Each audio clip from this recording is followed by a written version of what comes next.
నమస్తే తెలుగు వన్ న్యూస్కి స్వాగతం. యాంకర్ శ్యామల కర్నూలు పోలీసులు ఎదుట అటెండ్ అయ్యారు విచారణకి. ఎందుకు కర్నూలు బస్సు యాక్సిడెంట్కి సంబంధించి అది బెల్ట్ షాప్లో కొన్న మద్యం ఆ యాక్సిడెంట్కి కారణమైనటువంటి కుర్రాళ్ళు తీసుకున్నారు అని ప్రచారం చేశామనంటే ఆమె చెప్పుకొచ్చిన సమాధానం ఈ పాటికే నిన్నటి నుంచి సోషల్ మీడియాలో తిరుగుతూనే ఉంది. ఆమె చెప్పుకొచ్చిన సమాధానం నాకు తాడేపల్లి నుంచి స్క్రిప్ట్ వచ్చింది అని. అంటే ఇక్కడ మనం మాట్లాడాల్సింది వైసీపీ వాళ్ళు కూడా తెలుసుకోవాల్సింది ఏ స్క్రిప్ట్ వస్తే అలా ఫాలో అయిపోవడమేనా. గతంలో మనం చూసాము, ఈ మధ్యకాలంలో కూడా సర్క్యులేట్ అవుతూనే ఉంది. ఇది డొక్క మాణిక్య వరప్రసాద్ని సజ్జల రామకృష్ణారెడ్డి సలహా ఇచ్చాడు. చంద్రబాబుని నువ్వు కొడితే, చంద్రబాబుని నలుగురిలో చొక్కా పట్టుకుంటే నీకు పదవి ఇచ్చి అదే రోజు ప్రమాణ స్వీకారం చేయిస్తాం అని సజ్జల రామకృష్ణారెడ్డి అంటే, ఇంకొక మంత్రి పక్క నుండి ఆయన అలాంటి వ్యక్తి కాదయ్యా, ఎంతసేపు అయినా మాట్లాడతాడు కానీ అలా వెళ్ళే వ్యక్తి కాదు అని అంటే, ఆ తర్వాత జోగి రమేష్ వ్యవహారం మనం చూసాం. చంద్రబాబు నాయుడు ఇంటి మీదకి వెళ్తే ఆయనకి మంత్రి పదవి వచ్చింది. సో స్క్రిప్ట్ అమలు చేస్తే పదవులు వస్తాయి అనేటువంటి ఇది అధికారంలో ఉన్నప్పటి నుంచే ఉంటుంది. సరే ఉంది, కానీ ఇప్పుడు ప్రతిపక్షంలో ఉన్నప్పుడు కూడా ఇలాంటి వాళ్ళకి స్క్రిప్ట్ ఇచ్చి చేయిస్తే బోర్గడ్డ అనిల్ పరిస్థితి ఏమైంది అధికారంలో ఉన్నప్పుడు చూసాం కదా. మరి వీళ్ళు ఇవన్నీ చూసుకోకుండా స్క్రిప్ట్ ప్రకారం వెళ్ళిపోతారా ఇలాంటి శ్యామల లాంటి వాళ్ళు కూడా? అప్సాన్ రాయేష్ గారు ఉన్నారు, ప్రముఖ రాజకీయ సామాజిక విశ్లేషకులు. నమస్కారం రాయేష్ గారు. నమస్కారం. ఈ మూడు ఉదంతాలను చూసినప్పుడు అఫ్కోర్స్ మీకు ఇంకా చాలా తెలిసి ఉండొచ్చు. ఈ మూడు ఉదంతాలను చూసినప్పుడు స్క్రిప్ట్ ఫాలో అయిపోతే తర్వాత పరిణామాలు ఏం జరుగుతాయో ఆలోచించకపోతే వాళ్ళ పరిస్థితి ఏంటి? అంటే నేను కూడా గత కొన్ని సంవత్సరాల నుంచి యూట్యూబ్ ద్వారా కానీ ప్రధాన స్రవంతి మీడియా డిబేట్లో కూడా పార్టిసిపేట్ చేస్తున్నా కాబట్టి నాకు కూడా కొంత అవగాహన ఉంటుంది. ఒక్కొక్క సందర్భంలో పలానా విధంగా మాట్లాడితే మనం మాట్లాడే కంటెంట్కి మరింత రీచ్ వస్తుంది అనేది నాకు తెలిసిన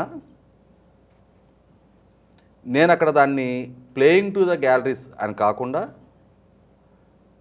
నా నిశ్చితాభిప్రాయం ఏదో దానికే కన్ఫైన్ నేను మాట్లాడతా. అలా మాట్లాడుతున్నాం కాబట్టి జగన్మోహన్ రెడ్డి ప్రభుత్వ హయాంలో జగన్మోహన్ రెడ్డి ప్రభుత్వంలో జరుగుతున్న ప్రతి తప్పుని, ప్రతి ఉల్లంఘనని కొన్ని వేల వీడియోల ద్వారా ఎత్తి చూపినా, విమర్శించినా, ప్రతిరోజు వాళ్ళకి కంట్లో నలుసులాగా మారిన నేను, అడుసుమల్లి శ్రీనివాసరావు గారు లాంటి మాకు వైసీపీ పార్టీ హయాంలో, వాళ్ళ ప్రభుత్వ హయాంలో కూడా ఒక్క లీగల్ నోటీస్ కూడా రాలా. కారణం ఏంటి అంటే మేము ఆరోగ్యకర విమర్శకు కట్టుబడ్డాం, విధానాల పరంగా విభేదిస్తూ వచ్చాం, లోపాలని స్పష్టంగా ఎత్తి చూపుతూ వచ్చాం. అక్కడ జరుగుతున్న అవినీతి కానీ వ్యవస్థల ఉల్లంఘనని స్పెసిఫిక్ ఎవిడెన్సెస్తో మాట్లాడుతూ వచ్చాం. అవునవును, చాలాసార్లు చాలా సందర్భాల్లో మనం మాట్లాడుతున్నప్పుడు కూడా చిల్లరగా సోషల్ మీడియాలో జరిగే కామెంట్ల జోలికి, చిల్లర సోషల్ మీడియాలో జరిగే పోస్టుల జోలికి మీరు ఎప్పుడు వెళ్ళలేదు, నాకు గుర్తుంది ఆ విషయం. అదే అంటున్నా. సో మనం కెమెరా ముందు పబ్లిక్ ఫోరంలో మాట్లాడుతున్నాము అనుకున్నప్పుడు, మనం మాట్లాడుతున్నది 10 మందికి రీచ్ అవుతుంది అనుకున్నప్పుడు, అలా రీచ్ అయిన దాన్ని ఫాలో అయిన వాళ్ళు ఒక నిశ్చాభిప్రాయానికి రావడానికి ఆస్కారం ఉంటుంది అనుకున్నప్పుడు బాధ్యతతో, సంయమనంతో మాట్లాడాలి. ఎగ్జాక్ట్లీ కదా. అలా కానప్పుడు ఇవాళ శ్యామల వైసీపీ పార్టీ అధికార ప్రతినిధి ఎవరో స్క్రిప్ట్ రాసిస్తే ఆ స్క్రిప్ట్ నేను యథావిధిగా చదివేస్తాను అని అంటే, మరి ఆ స్క్రిప్ట్ చదివిన పాపానికి వాళ్ళ పోలీసుల ముందు దోషిగా విచారణ ఎదుర్కోవటంలా? శ్యామల ఇవాళ అధికార ప్రతినిధి, అంతకుముందు తను యాంకర్గా వర్క్ చేస్తుంది. తను చాలా స్టేజ్ షోలకి యాంకర్గా వర్క్ చేసి ఉంటుంది. ఆ వర్క్ చేసిన సందర్భంలో కూడా తనకు కొంత స్క్రిప్ట్ ఇస్తారు. ఆ స్క్రిప్ట్ ఇచ్చిన ప్రాసెస్లో అక్కడ అటెండ్ అవుతున్న అతిథులను, లేదు ఆ నిర్వాహకులకి ప్రత్యర్థులను అడ్డగోలుగా దూషించమని చెప్పని బూతులతో ఒక స్క్రిప్ట్ ఇస్తే ఆ స్క్రిప్ట్ చదివేదేమా? ఇదేంటి ఇటువంటి చెత్త నాకు ఇచ్చారు, నేను ఎందుకు చదువుతానని చెప్పని అక్కడ పడేసి వెళ్ళిపోయేదే కదా. మీరిచ్చే పేమెంట్ కోసం నా వ్యక్తిత్వాన్ని ఎందుకు చంపుకుంటాను అని చెప్పని ఖచ్చితంగా తన ఆత్మగౌరవాన్ని కాపాడుకోవడానికి ప్రయత్నం చేసి ఉంటుంది కదా. మరి అటువంటి వ్యక్తిత్వం, ఆ ఆత్మగౌరవం ఇప్పుడేమైపోయింది? ఇక్కడ ఎందుకు? అంటే వాళ్ళ వైసీపీ పార్టీ అధికార ప్రతినిధిగా, రాష్ట్రాన్ని 5 సంవత్సరాలు పరిపాలించిన పార్టీకి ప్రతినిధిగా మాట్లాడే సందర్భంలో ఖచ్చితంగా బాధ్యతతో, సంయమనంతో వాళ్ళు ఇచ్చిన స్క్రిప్ట్లో ఉన్న ఇన్ఫర్మేషన్ కూడా ప్రాపర్గా వెరిఫై చేసుకున్న తర్వాతే మాట్లాడి తీరాలి. అంటే లేదు అని అంటే ఇవాళ చూస్తున్నాం మనం, జోగి రమేష్ చెప్పాడు నేను కల్తీ మద్యం తయారు చేశా అన్నాడు జనార్దన్ రావు. జనార్దన్ రావు లోపలికి వెళ్ళాడు, జోగి రమేష్ కూడా లోపలికి వెళ్ళాడు. జోగి రమేష్ చెప్పాడు మాజీ మంత్రి కదా అని చెప్పని జనార్దన్ రావు నేను ఎక్స్క్యూజ్ చేయలే. అవును కదా, జనార్దన్ రావు కదా తయారు చేసిందని చెప్పని చెప్పిన జోగి రమేష్ని ఎక్స్క్యూజ్ చేయలే. ఇద్దరిని తీసుకెళ్ళి లోపల కూర్చోబెట్టారు. అలాగే గతంలో చూసాం మనం, వైసీపీ పార్టీలో వైసీపీ ఆవిర్భావంకి ముందు నుంచి కూడా రాజశేఖర రెడ్డి కుటుంబానికి అత్యంత సన్నిహితుడిగా ఉన్న, రాజశేఖర రెడ్డి గారి కుటుంబానికి అత్యంత సన్నిహితుడిగా ఉన్న వైసీపీ పార్టీలో సీనియర్ శాసనసభ్యుడైన కోటమిరెడ్డి శ్రీధర్ రెడ్డి గారు, ఆయన స్వయంగా వైసీపీతో విభేదించి బయటకు వచ్చిన రోజు లైవ్ మీడియా డిబేట్లో చెప్పారు ఆయన, మాకు పలానా అతను స్క్రిప్ట్ రాసి పంపిస్తాడు, ఆ స్క్రిప్ట్ యథావిధిగా చదవటం తప్ప మా వ్యక్తిత్వానికి ఏం అక్కడ విలువ లేదు అని చెప్పని. ఇంకొక అడుగు ముందుకేసి మనందరం లైవ్లో చూసాం ఒక సంఘటన. 2019 ఎన్నికలకు ముందు మంగళగిరిలో వైసీపీ పార్టీ ప్లేనరీ జరుగుతున్న సందర్భంలో మాజీ కేంద్ర మంత్రి ఉమ్మారెడ్డి వెంకటేశ్వర గారు, ఆయన స్వయంగా రోజా గారు ప్రసంగించబోతున్న సందర్భంలో ఆమె దగ్గరకు వచ్చి మైక్ ఆన్లో ఉన్న సంగతి వెరిఫై చేసుకోకుండా చంద్రబాబుని తిట్టమంటున్నాడు అని చెప్పి నేను అంటాం, ఎవరు అని ఆమె అడగటం, జగన్మోహన్ రెడ్డి చెప్తున్నాడు నిన్ను చంద్రబాబుని గట్టిగా తిట్టమంటున్నాడు అని చెప్పని. అంటే ఉమ్మారెడ్డి వెంకటేశ్వర గారి చదువు, ఆయన ఒక రిటైర్డ్ ప్రొఫెసర్, ఆ స్థాయి నుంచి ఆయన కేంద్ర మంత్రి స్థాయికి ఎమర్జ్ అయ్యాడు. సీనియర్ పార్లమెంటేరియన్ అప్పటికి మాజీ అయి ఉన్న పార్లమెంట్కి పలు దఫాలు ప్రాతినిధ్యం వహించిన ఉన్నత విద్యావంతుడు. పైగా వీళ్ళ నాయన కన్నా కూడా వయసులో పెద్దవాడు ఆయన, రాజశేఖర రెడ్డి గారి కన్నా వయసులో పెద్దవాడు. అటువంటి వ్యక్తి చేత ఒక కొరియర్ బాయ్ లాగా ఇటువంటి ఆదేశాలు ఇచ్చి పంపిస్తే ఆదేశాలను తూచా తప్పకుండా నేనేంటి, నా అనుభవం ఏంటి, నాకున్న పరిజ్ఞానం ఏంటి, నీ పార్టీలో ఉన్నా కదా అని చెప్పని ఇటువంటి చిల్లర మాటలు నాతో చెప్పిస్తావా అనకుండా వెన్నెముక లేని వ్యక్తిత్వాన్ని ప్రదర్శించిన పర్యవసానం ఒక కొరియర్ బాయ్ లాగా వచ్చి రోజా గారి దగ్గరికి వచ్చి ఆ మాటలు చెప్పి అవి లైవ్లో కోట్లాది మంది ప్రజలు వీక్షించిన తర్వాత వెన్నెముక లేని నాయకుడి ఉమ్మారెడ్డి అని చెప్పని ప్రజల్లో చరమణ కాల.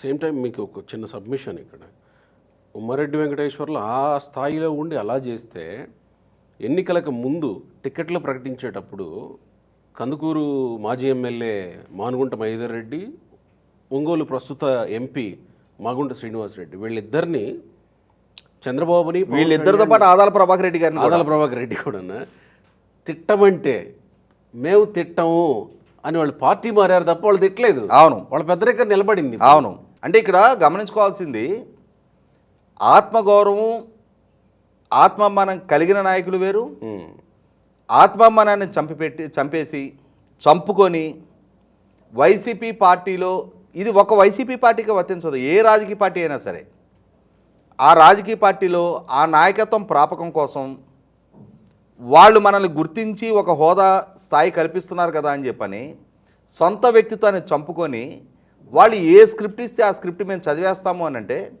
గతంలో చూసాం మనం బోర్గడ్ అనిల్ని అరెస్ట్ చేసిన సందర్భంలో వైసీపీ వాళ్ళు దళితుడిగా నీ వాయిస్కి ఒక హోదా కల్పిస్తాము, రేపటి రోజున పదవులు ఇస్తాము, నువ్వు తిట్టు అన్నారు, నేను తిట్టేశా, తిట్టు అన్నారు, అన్నాళ్ళు జైలుకి రాలా, అవును, జైల్లో నువ్వున్నావు నెలల తరబడి, పరామర్శించడానికి కూడా రాలా. అదే అంటున్నా, నెలల తరబడి జైల్లో నువ్వున్నావు. ఇవాళ వైసీపీ వాళ్ళు ఇచ్చిన స్క్రిప్ట్ చదివేసి శ్యామల పోలీసు విచారణకు తను హాజరవుతూ ఉంది.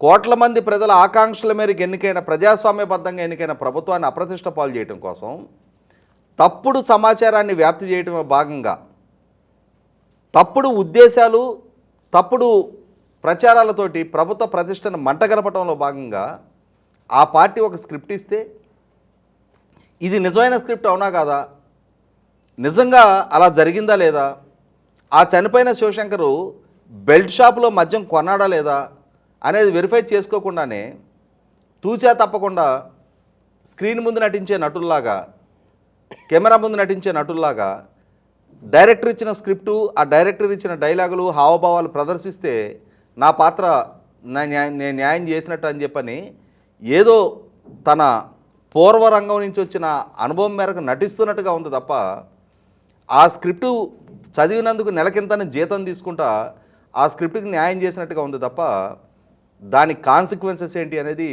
ఇప్పుడిప్పుడు అంటే క్షౌరమైనా కానీ వివరం బోధపడదు అన్నట్టుగా కేసులు అయ్యి పోలీసుల ముందుకు వచ్చి కూర్చొని విచారణలో ఎదుర్కొని వాళ్ళు అడిగే ప్రశ్నలకి వాళ్ళు గుచ్చుకుచ్చి సాక్ష్యాధారాలు ఎదురుగబెట్టి ప్రశ్నిస్తుంటే సమాధానం చెప్పలేని నిస్సహాయ స్థితిలో గొంతు తడారిపోతున్నప్పుడు ఇటువంటి బుద్ధి తక్కువ పని నేను ఎందుకు చేశానని చెప్పని అప్పుడు జ్ఞాపకం వస్తుంది.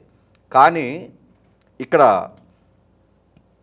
బయటకు వచ్చిన తర్వాత, ఆ విచారణ ముగిసి బయటకు వచ్చిన తర్వాత మళ్ళీ యథావిధిగా ఆ రోజు బెల్ట్ షాప్లో అతను మందుకొని బయటకు వచ్చినట్టుగానే మా దగ్గర సమాచారం ఉంది అని చెప్పని మీడియా ముందు మళ్ళీ బొంకుతున్న తీరు చూస్తే ఖచ్చితంగా మహిళ కాబట్టి అని చెప్పని ఎక్స్క్యూజ్ చేసే నేపథ్యం కొంత చంద్రబాబు నాయుడు గారికి ఉంది. పేరు నాని గారి సత్యమణి విషయంలో, రోజా గారి విషయంలో, విడుదల రజనీ గారి విషయంలో మనం చూస్తూ ఉన్నాం. కానీ మహిళలు అని చెప్పని చంద్రబాబు నాయుడు గారు ఉపేక్షించిన, ఉదాసీనత ప్రదర్శించిన దాన్ని అనీవెన్ అడ్వాంటేజ్గా తీసుకొని ఈ మహిళలే ఈ విధంగా ప్రభుత్వ ప్రతిష్టను మంట కలపడానికి కారకులు, బాధ్యులు అవుతూ ఉన్నప్పుడు 100% తప్పుడు సమాచారాన్ని వ్యాప్తి చేస్తూ, తప్పుడు ఉద్దేశాలు ప్రభుత్వానికి ఆపాదిస్తూ, జగన్మోహన్ రెడ్డి గారి రాజకీయ ఎజెండాలో వీళ్ళు భాగస్వాములుగా మారి ప్రభుత్వ ప్రతిష్టని మంటగలుపుతున్నందుకు చట్టపరంగా తీసుకునే చర్యలకు కూడా వీళ్ళని బాధ్యులను చేసే తీరాలి. అలా బాధ్యులను చేస్తే దాని కాన్సిక్వెన్సెస్ ఏంటనేది రుచి చూస్తే అప్పుడు భవిష్యత్తులోనైనా సరే ఇటువంటి తప్పుడు స్క్రిప్టులను ఫాలో కాకుండా సొంత వ్యక్తిత్వంతో వాళ్ళు ఏం మాట్లాడబోతున్నారు అనేది 1-2 సార్లు వాళ్ళే నిజాన్ని నిర్ధారణ చేసుకొని మాట్లాడతారు. లేదు అని అంటే ఖచ్చితంగా ఇటువంటి తప్పుల్లో భాగస్వాములైనందుకు ఎదురుగాబోయే పరిస్థితుల పరిణామాలకు కూడా వాళ్ళే బాధ్యులు అవుతారు. రైట్ అండి, థ్యాంక్ యూ.